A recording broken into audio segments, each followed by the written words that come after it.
రాష్ట్రంలో పాలన గాడి తప్పిందని ప్రధానమంత్రిని కోరి ఏపీలో ఎమర్జెన్సీ పెట్టమని కోరాలని ముద్రగడ పద్మనాభరెడ్డి ఏపీ సీఎం చంద్రబాబు నాయుడు కోరారు. ఈ మేరకు సోమవారం ఒక బహిరంగ లేఖను రాశారు. రాష్ట్రంలో ఎమర్జెన్సీ పెడితే పదవీకాలం అయ్యే వరకు ప్రతిపక్షాన్ని జైల్లో పెట్టడానికి ఉపయోగపడుతుందని తాను అభిప్రాయపడుతున్నారని పేర్కొన్నారు. మాజీ మంత్రులు రజనీ, అంబటి రాంబాబు, జోగి రమేష్లను అవమానించేలా వ్యవహరించడం ఎంతవరకు సమంజసమని ప్రశ్నించారు.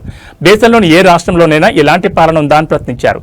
తిరుమల లడ్డూలో నిజి కల్తీ జరగలేదని సీబీఐ రిపోర్టు ఇవ్వడం నుంచి దృష్టి మరల్చేందుకు ఇలాంటివి చేస్తున్నారని అనుమానాలు వ్యక్తం చేశారు. ఒక్క అబద్దాన్ని కప్పిపుచ్చడానికి 100 అబద్దాలు ఆడాల్సి వస్తుందని తన తండ్రి చెప్పిన విషయాన్ని గుర్తు చేసుకున్నారు. టీడీపీ నేతలు ఆడిన ఒక్క అబద్దం వల్ల పార్టీ ఎంత నష్టపోయిందో పరిశీలించుకోవాలని సూచించారు. కూటమి పాలనలో కాపు కులాన్ని ప్రతిక్షణం టార్గెట్ చేస్తున్నారని ఆరోపించారు. గతంలో తన కుటుంబాన్ని, ప్రస్తుతం అంబటి రాంబాబు కుటుంబాన్ని టార్గెట్ చేస్తున్నారని విమర్శించారు. ఇది ఎంతవరకు సమంజసమని నిలదీశారు.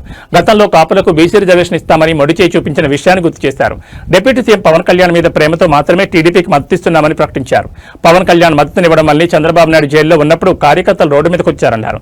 కాపుల మద్దతు కూటమి ప్రభుత్వం అధికారంలోకి వచ్చింది నిజం కాదా అని అడిగారు. దయచేసి కాపు కులాన్ని ఏపీ నుంచి వేరే రాష్ట్రానికి కట్టుబట్టలతో పంపించే కార్యక్రమం చేయండి అని ఆవేదన వ్యక్తం చేశారు.